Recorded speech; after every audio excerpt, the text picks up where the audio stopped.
Sejam todos bem-vindos ao canal de artesanatos decorativos Toque Manu.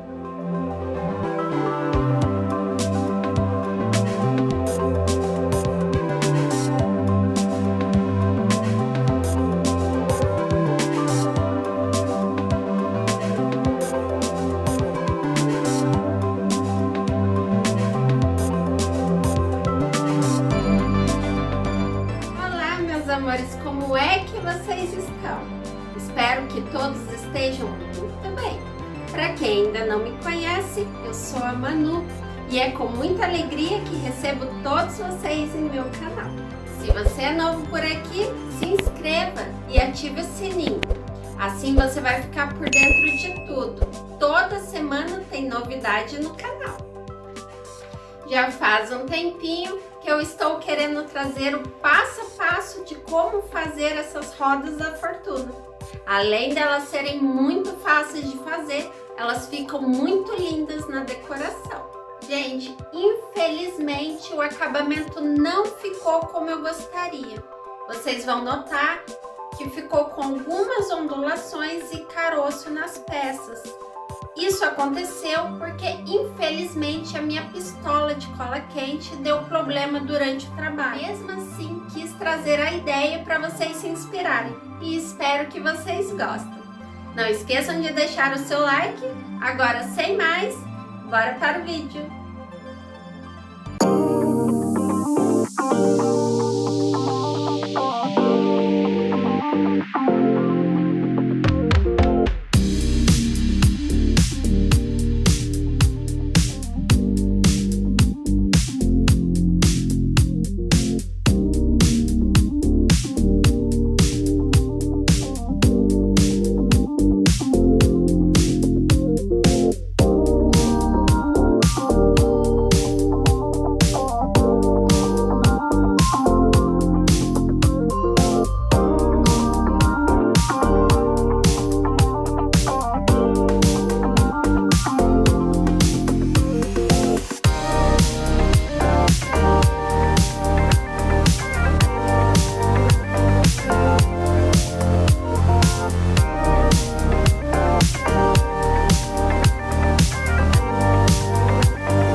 gostado do vídeo de hoje.